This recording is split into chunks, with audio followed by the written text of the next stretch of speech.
Welcome into another episode of Locked On Phillies. And in today's episode, we're talking Juan Soto coming back to the NL East. How worried should the Philadelphia Phillies be about him joining the Mets? We'll break it down on today's episode.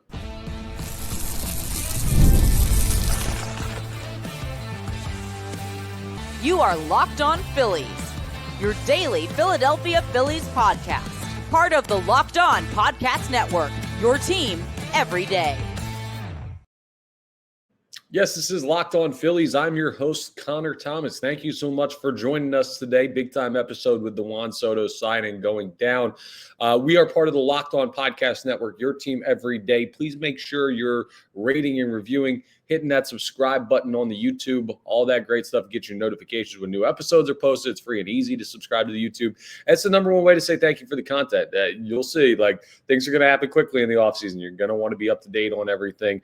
You may know me from some of my other work in the sports talk space. I've been on air at 97.5 The Fanatic for 5 years now, doing sports talk radio here in Philly. I've been a credentialed Philadelphia Phillies media member 3 seasons in a row. I've been the host of Locked On Phillies for 3 years. And today's episode of Locked On Phillies is brought to you by FanDuel. You can keep the season going with a huge return on FanDuel. New customers can place a $5 bet, and you'll get started with $150 in bonus bets if you win your first $5 bet. Visit FanDuel.com to get started. All right, folks. Well, it's not January. It's not February. It's not March. No, it is December 9th, and late last night, Juan Soto signed a mega deal, 15 years, $765 million with the New York Mets. So now we got to talk about this damn guy in division again. And just off the bat, right? Anyone, if they're, and I haven't seen this, and I don't think I will see this, but anyone who even remotely tries to spin this in a positive nature for the Philadelphia Phillies is crazy. There were other teams. He could have gone to Toronto. He could have gone to Boston. He could have stayed with the Yankees. There were American League teams in the conversation for Juan Soto, and that would have been great because I don't want this guy in the league, much less in the division. Keep him in the American League, and unfortunately, that didn't happen. But also, you just watched the New York Mets knock you out of the postseason this past year. And now they go out and get Juan Soto. That is a problem. This dude is amazing. And he's here for 15 years now. He has an opt-out after year 5. So I guess that's kind of like hey, here's your deal. And if things go horribly, horribly, because let's be factual. There have been some seemingly locked contracts that haven't played out, even though this one seems like a pretty darn good lock that you're going to get production from Juan Soto over the next 15 years. Bottom line is they have that opt-out, so maybe this isn't the longest term deal when everything's all said and done, but that's unlikely. The likely thing is he plays all these 15 years in New York with the Mets or however long he wants to continue playing baseball for, and he's an absolute dominant force like we've seen him be for the Yankees and for the Padres and for the Nationals. He was absolutely unbelievable in his moments with those teams. Now, here's the weird thing, though, right? Because, the Mets, I told you last week, actually, we had this conversation. What is the worst case scenario for the Philadelphia Phillies? I thought it was actually the Los Angeles Dodgers, which people might say, Connor, why would you pick a team that's not in your division as the worst case scenario? Is because the Dodgers are so damn talented that if Juan Soto had gone there, to me, the National League race is over right there. Said, done, over. You're not winning the NL pennant. It's the Dodgers. They would need half their team to have season-ending injuries to not do it. So this is better than that case scenario because I do think you still have a chance. And there are parts of this where it doesn't look as bad. Now, remember, I'm not spinning this positively. I'm not saying, well, actually, it's a good thing Juan Soto's back in the NL East because, no, there's no reason. Get him as far away from the Philadelphia Phillies as possible. Now he's going to be as close as possible to the Philadelphia Phillies. That sucks. That really, really sucks. If you're a Phillies fan, this probably was not the news that you were waking up hoping to see today after a fun day of football and watching the Eagles win if you're a 4-for-4 Philadelphia sports fan. Or maybe you were still up at the time at 11:30 or whenever the deal came down last night, late Sunday night. Now, here's where I don't know that you should be terrified of the New York Mets. And if you're a Mets fan coming and finding this video saying, well, what is he saying about our Mets and Juan Soto, and we knocked them off this year, I'll just tell you right now, I don't think the Philadelphia Phillies should be like overly scared of the New York Mets. I think they're a darn good baseball team with the Juan Soto acquisition. And clearly they had great pieces last year because they knocked the Phillies out of the postseason. But they're not the Dodgers, right? They're not this unbeatable juggernaut that's unstoppable, that they had Juan Soto to that machine, and it's just like, how would we ever beat them? Well, you look at the Mets and you say, okay, Pete Alonso is a free agent. You're not going to bring him back most likely after giving $765 million to Juan Soto. Sean Manaea is a guy that's out there. Like, you have guys that were big parts of that New York Mets team that are now available or potentially not coming back, probably won't be re-signed. So it's different than if the Dodgers were to go and add Soto, right? And just comparing the two teams in the National League. That's the only reason I'm doing it. We'll talk about the Yankees in a second and something. And this all ties back to the Phillies. We're going to look at all of this through a Philadelphia Phillies lens. But when you, by the way, later in the episode, coming up next, we're going to talk about what a contract like this means for the sport of baseball, in my opinion. And then we're going to get into that Jack Flaherty conversation that I teased on Friday's episode about him as a free agent potential acquisition. But anyway, back to the Soto signing with the Mets. When you look at like the Dodgers, you would be adding Juan Soto to a team that has Shohei Ohtani and Freddie Freeman and Mookie Betts and all of these guys. And he now becomes like a fourth MVP caliber player on that team. For the Mets, I know Pete Alonso did not have like an unbelievable year. And Pete Alonso is a solid baseball player. I'm probably even underselling him by saying it that way. But we'll just call him, for the sake of this argument, a solid baseball player, an above average baseball player. There have been points where he's looked like a star. He's leaving the Mets, right? Like, he's probably not going to be back up there in Queens. So if you are the New York Mets, you lost Pete Alonso and you brought in Juan Soto, and that's a majorly net positive. Juan Soto is a transformational player.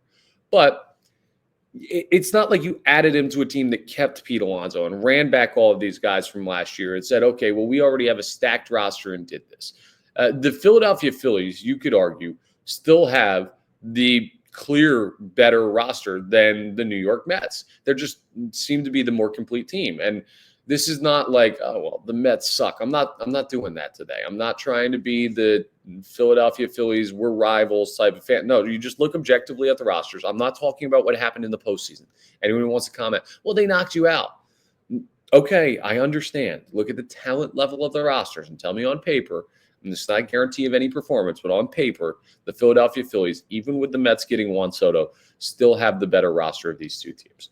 Just because, I don't know, their rotation's better. You're looking at a situation where the bullpen is really good still, and you can add a couple guys to that. You have your star players as well. It sucks because this move does for the Philadelphia Phillies is it closes the gap with another team in the division. I don't know how competitive the Mets will be for how long, right? Sometimes you look at these deals and you say, okay, he's going to keep them competitive forever. Sometimes you look at those deals and you say, okay, well, he's going to keep them competitive for now, and then as he ages, maybe that contract will look like an albatross, which is why you have the 5-year opt-out if you're the New York Mets. But I will look at this and I will say, okay, the Mets are now part of the conversation in the NL East for the foreseeable future, whereas 2 years ago it felt like they were not and could not be. What a turnaround they've had. And Steve Cohen, their owner, paying that money for Juan Soto, you just transform the next, we'll call it a decade. I know it's a 15-year contract. We'll call it a decade because I don't know what he's going to look like in 10 years. Next decade of your franchise's future is absolutely different with the Juan Soto thing. And now you have Atlanta that's going to be fighting to bounce back. And you have the Philadelphia Phillies, of course, who are going to be in the postseason and going to be contenders every single year until John Middleton decides to stop paying a bunch of people. That'll be in the mix. And then you'll have the Mets that are now in the mix as well. And I know the Mets were a playoff team this past year and the Braves were not. Well, that felt like an anomaly due to the injuries down in Atlanta.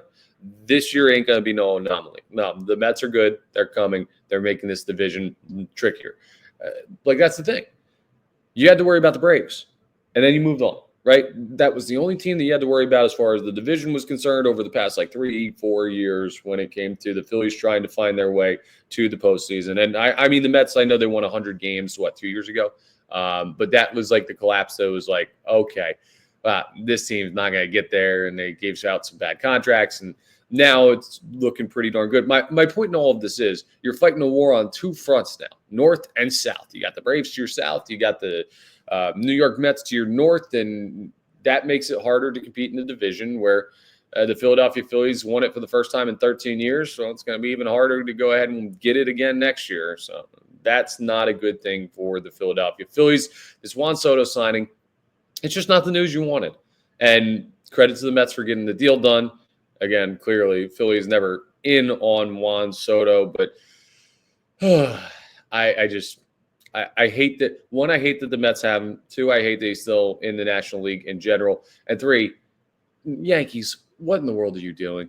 Like, what in the world are you doing allowing this guy? And apparently the Yankees made a pretty comparable offer to the New York Mets. It just wouldn't go up like an extra, I don't know, $15 million. I think their last one was like $750 and he signed for $765. It's like, yo, shell out the extra 15, you cheap. Okay, I can't say the next word, family show. But you understand what I'm going to say. Like, could you imagine if the Phillies allowed a guy to go to the Mets because they wouldn't shell out an extra $15 million to bring him back here, a guy like Juan Soto? Like, that'd be insane. You would never do that because John Middleton's a good owner. But are these major bidding wars for $750 million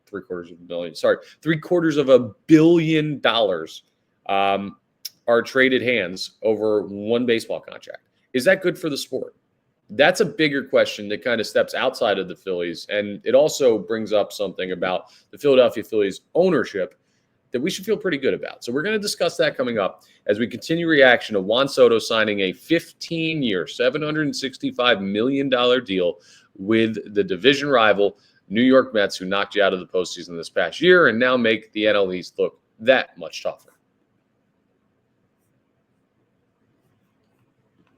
Let's talk about steaks, though.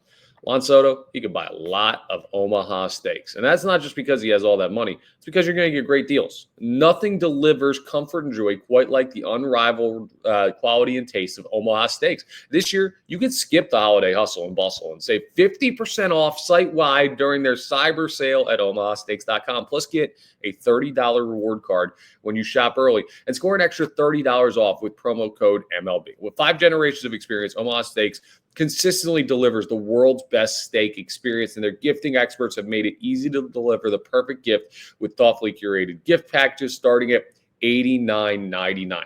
Juan Soto, with all his money in the world, he couldn't find a better steak on the planet than what Omaha Steaks is going to give you. That's why it's just such a great deal. You get some of the best quality meat for some of the best quality deals. From legendary steaks to mouthwatering desserts and more, save 50% off site-wide during the cyber sale at omahasteaks.com. Plus, our listeners get an extra $30 off with promo code MLB and a $30 reward card when you shop early. That's 50% off at Omaha, OMAHA, steaks.com, and an extra $30 off with promo code MLB. Minimum purchase may apply. All right. Now, is this good for baseball? Is this bad for baseball? Does this just kind of happen in sports naturally over time? This is the interesting thing about a non-salary cap league, right? For the NBA, you have a salary cap with different cap thresholds on what players can be played and different types of like slots of money for max contracts and super maxes. For the NFL, you have a salary cap where anybody can be paid whatever, but you are restricted heavily on how much you can pay these guys. And it's flat across the league, the NHL cap as well. So they're kind of immune to a problem that baseball seems to be facing. As the sport grows in popularity, or as professional sports just grow in popularity, the revenue of the league increases, the salary numbers go up, the agents are incredibly smart to say, hey, this is what this guy got paid. I want to get paid more. The Players Association pushes for that because it keeps the people that they represent, the players, making more and more money year after year. And any good union, any good grouping that talks about employment rights and wages would want to increase that year after year. That's literally why they exist. So the players want to get more money. The owners are making more money. Now, the percentage of the pie, we don't know because the owners' books are not public, right? So we can't say like, oh, well, sure, Juan Soto's getting paid more, but his salary went up X percent and the books went up Y% for the New York Mets this past year. So he's actually getting a smaller percentage now than he was before. Like, we don't know that. But my point in all of this comes down to how in the world, if you're a team, like, let's just pretend we're doing Locked On Tampa Bay Rays today. Let's say that's the team we're talking about, and you look up and you say, Juan Soto just got how much? $765 million? How in the world are we in Tampa Bay with the stadium ripped, or the roof ripped off our stadium from a hurricane, and not ever being a major market team? How are we ever supposed to compete if this is the direction that baseball is going? There's nothing stopping you from paying these guys this amount of money. And there are a handful of owners in major markets that are capable of dishing out contracts like this. And that's really tough, right? Because, for example, if in the NFL, Patrick Mahomes became a free agent, there would be a lot of teams that would want to pay him. And if you can make your salary cap work and move players around and everything like that, it doesn't matter if you play in Seattle or if you play in New York, if you play in LA or if you play in Green Bay. You could sign that guy if you have the cap space because you're going to make enough money. Like, you're not coming up short of that. So I wonder how smaller market teams are feeling. Now, for the Phillies, this is why it's a good thing for the Philadelphia Phillies, or not so much like a good thing, but I'm saying this is why this should feel good as a Philadelphia Phillies fan compared to other teams, because you have an owner, John Middleton, who not only has the ability to, because in the market, hand out these major contracts, but he seems very focused to continue to do so. Not Juan Soto, not $765 million, but you've got $200-300+ million decade-long players on this team. That's going to be a situation where you say, okay, I know John Middleton's willing to pay these big deals. Also, a good way to think about it, too, is you basically got Bryce Harper and Trey Turner for less than what the New York Mets are paying Juan Soto over the course of his deal. Pretty good sign that you might still have a chance there, or you're doing, like, it's crazy how much contract changes year after year. We are at an unsustainable pace for contract growth in Major League Baseball. But for the Phillies, you can envision a world where they make this type of deal somewhere down the line, right? Let's say Bryce renegotiates and Trey renegotiates, and you move on from a bunch of guys, and a big-time free agent comes available, and there's no more Real Muto or Schwarber or Castellanos here, or even further down the road, Wheeler or Nola, and you say, okay, could the Phillies hand out a $750 million contract? Absolutely. As long as John Middleton's the owner, and as long as this is still the city of Philadelphia, and it is, trust me, they're not moving anytime soon. They can do that. So we are blessed here in Philadelphia. But I think about the sport, and I think about the teams that are not blessed with a big market, or blessed with an owner that's willing to spend like consistently like that. Or maybe like, and people always point to the owner, oh, you're being cheap. There are owners out there that probably would have loved to pay Juan Soto that just didn't have the money. They couldn't justify it based on how much their team brings in.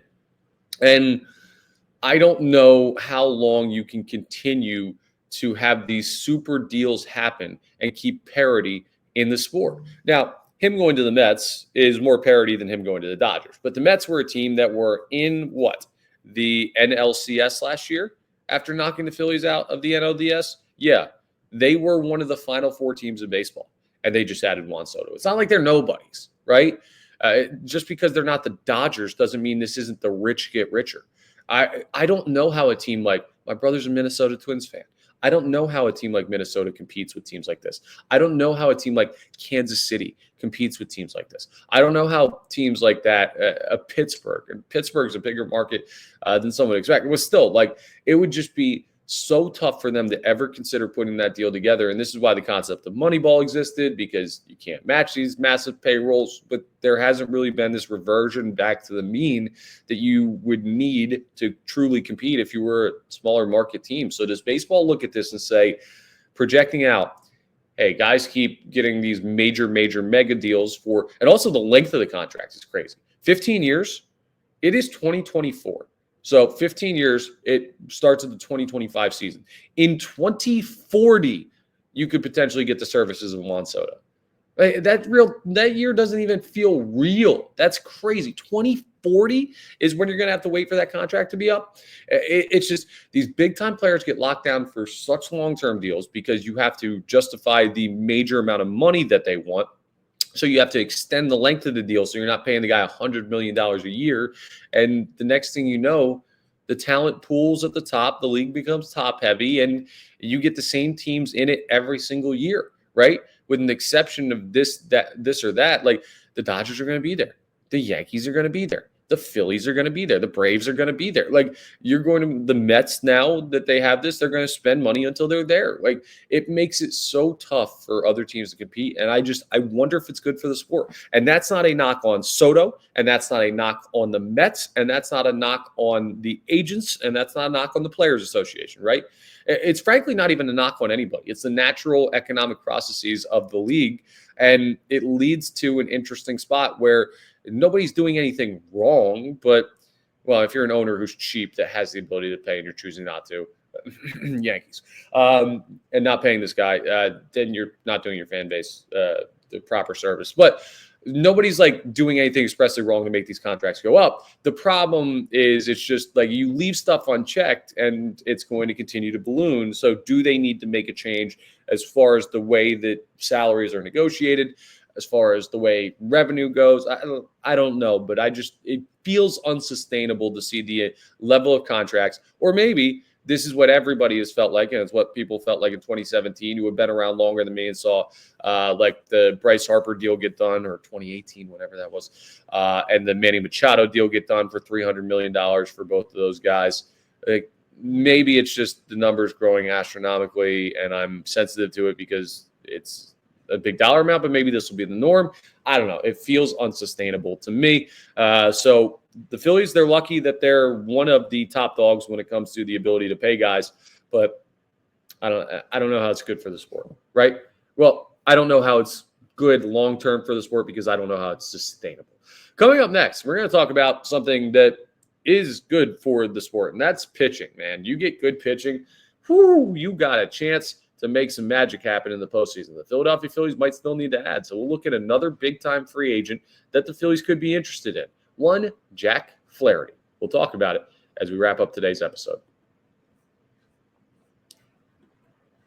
But let's talk about FanDuel first. Get ready to tackle more NFL action with FanDuel, America's #1 sportsbook. Because right now, new customers can bet $5 and get $150 in bonus bets if you win. The FanDuel Sportsbook app gives you everything you need to place live bets on the NFL all in one place. So when you get a hunch in the middle of the game, you can check out the latest stats, view live play-by-play, and so much more on the same page where you place your bets. Just go ahead and visit FanDuel.com to join today. You'll get started with $150 in bonus bets if you win your first $5 bet. So here's what you do.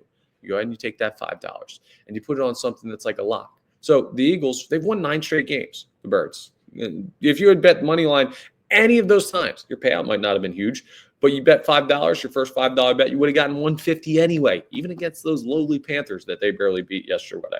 So go ahead and check it out. That's FanDuel.com. Never waste a hunch and make every moment more with FanDuel, an official sportsbook partner of the NFL. All right, let's talk a little Jack Flaherty. So he's an interesting case, this guy. Free agent pitcher at the age of 29. And you may remember him from his time in St. Louis. He spent 7 years in St. Louis to start his career. And since leaving St. Louis in 2023, then going to the Baltimore Orioles, you look at that and you say, okay, he's been on some solid teams, and he's also been on a not that solid team. Well, I don't know, actually. See, very funny to evaluate Jack Flaherty's career. He's with St. Louis, right? And it was kind of that stretch, the post-Poole stretch before he came back, where it was just like, oh, okay, St. Louis is okay. They're kind of going to be in the conversation, but they're not this whole baseball heaven standard in the National League like they have been. But he was very good for a couple of years. Never been an all-star, but he's a guy that has a career ERA sitting at 3.63, at a 3.17 ERA last year. Righty guy that's a veteran pitcher that you say, Okay, Jack Flaherty is one of those names. When I think about like a comparison to Jack Flaherty, like who is this guy? I'm not talking pitching style, but is he Sean Manaea? Maybe. Is he Zach Eflin? Maybe. Again, I'm not talking about style. I'm talking about what tier of pitcher he is in. Like, I guess, and maybe I'm being unfair to Jack Flaherty because the Dodgers clearly seem to think he was a valuable piece, and they traded for him at the deadline this past year. Just to give you the rest of his career path. So he was in St. Louis till 2023. Then he was moved at the deadline to the Baltimore Orioles. In 2024, he was signed by the Detroit Tigers, and he was given a big-time deal, or not a big-time deal, but like a big deal compared to what he had been on, and he was not that good for Detroit. He was okay, 2.95 ERA, but also they were in a situation where they were trying to kind of sell and then got super hot out of nowhere and then ended up going on a crazy postseason run to the NLDS. But he was traded to the Dodgers at the deadline, and the Dodgers ended up using him for 55 innings worth of work. So his numbers from 2024, just to give you the full one, 3.17 ERA, 28 games started, 162 innings pitched. So you'd like to see a little bit more out of that. 194 strikeouts, big time strikeout guy. And he had one of his best strikeout seasons of his career in 2024, which is why he's one of the top free agents out there available, because people love the strikeout. As far as walks are concerned, he had 38 in 2024. When you look at 2023, he had 66. So that's down from that year. But in 2022, he went ahead. He only had 22 walks. Now that's 36 innings pitched because he had injuries. Okay, 2021, 78 innings pitched. That's the less. He had 26 walks. Yeah, so I mean, he's gotten his control under control. That's a heck of a way. See, I got caught up wording that. But strikeout guy, controls the ball, keeps the ERA down, keeps the power numbers down against him. I mean, his whip was pretty darn good this last year, 0.956 in Detroit, 1.283 in LA. So a 1.068 whip. Normally you see it around that one mark. That is the I had a good year mark. Hits per 9 were down again in 2024, so he gave up less hits than you'd expect him to for a guy with that ERA. He might have just been a little bit unlucky, I should say. I was going to say lucky. Unlucky with the ERA, and part of that is he gave up 19 homers. That's the bugaboo with Jack Flaherty. It's just like, do you worry about bringing him here to Citizens Bank Park and paying him this money to go ahead and let him pitch to guys in the park that is home run centric when he gave up 19 last year? But what else? Now, at 29, I think he could actually fit really nicely into what the Philadelphia Phillies plan to do. The only reason you would go out and pay Jack Flaherty, though, because he's going to get a solid contract this year. The only way he ends up as a Philly is if when you move Alec Boehm, you move him for a bullpen piece. Because I believe if Alec Boehm's getting traded, he's going to get traded for a starter. And that starter will then become your 5, or depending on where you slot in Ranger Suarez and Christopher Sanchez, he'll be your 5th guy in the rotation, whoever you trade Alec Boehm for. Or if you don't, then you need to go get a 5th starter, and that will be where a guy like Jack Flaherty fits in if you want to make that move. So if you trade for Logan Gilbert, if you trade for Garrett Crochet, and we had a crossover episode on Friday with Locked On White Sox talking about a potential Garrett Crochet trade with Alec Boehm and the framework of what that deal would look like. If you acquire a pitcher through trade, no Jack Flaherty. If you acquire a bullpen pitcher through trade, you could get Jack Flaherty. If you end up not trading Alec Boehm or getting someone that's not a pitcher at all in return, you could go get Jack Flaherty. So you got to figure out this Boehm thing first, which is also part of the reason why that's what we're looking at this week heavy. Like, winter meetings began today. What could happen with Alec Boehm and potentially getting moved as early as the end of this week? That's going to be a big determinant of what you still need to add. And that's why that's the domino that needs to fall first, it would seem. But Jack Flaherty is a guy that I would love in this rotation. He would really, like, if you add him as him, Suarez, Sanchez, Wheeler, Nola, you have an argument that this is the best rotation in baseball. You have a very strong argument that this is the best rotation in baseball. It's basically you and it's the Dodgers. And anybody else can take second place, right? But is that realistic now? Not yet, because you don't know what you're going to get back in that Boehm trade. So Flaherty's a name to keep an eye on. He's near the higher end of pitchers that the Philadelphia Phillies can consider. I don't know if they're in the market for a higher end arm, because again, I don't know what they're trading Alec Boehm for, or if they're trading Alec Boehm. So it's hard to do these hypotheticals like this is a percentage chance this guy's here. I will tell you, if the Philadelphia Phillies acquire Jack Flaherty, it is a big-time get for their organization. It adds a strikeout punch from the right side. He would be ready to roll. And come on, he World Series champion this past year. I understand that was a stacked team, but he was on a team that just won. You were looking at bringing in Alex Bregman because he's a winner. Jack Flaherty now can go ahead and say, hey, guys, I'm a winner too. He's a guy that I'm definitely interested in if the money fits and the situation plays out to allow you to go sign another starting pitcher. That's all for today's episode of Locked On Phillies. I appreciate you joining us here, part of the Locked On Podcast Network, your team every day. Please make sure you're rating, reviewing, hitting that subscribe button on the YouTube. There's going to be more fallout from this Juan Soto deal. People are pivoting. We talked about Anthony Santander before. Well, people are now looking at him and saying, okay, well, he's our backup plan to Soto, so where does he go? So the dominoes begin to fall. Soto getting this done early honestly makes it more interesting of an offseason because the Phillies can go ahead and get after it, even though they weren't in on the Soto sweepstakes. Now, the ice machine breaks loose, as the old expression that I like to use for free agency goes, when your fridge gets all the ice cubes stuck, and then you just go ahead and get one and a million come out. One free agent signs, the big guy, and then next thing you know, a lot of guys start to make moves. So we'll discuss that. We'll talk some winter meetings on tomorrow's episode too, and what to watch for during that time, the big storylines. There's still a lot to get into, but that's all for today's episode. Thank you so much for joining us, and I'll talk to you next time on the next episode of Locked On Phillies.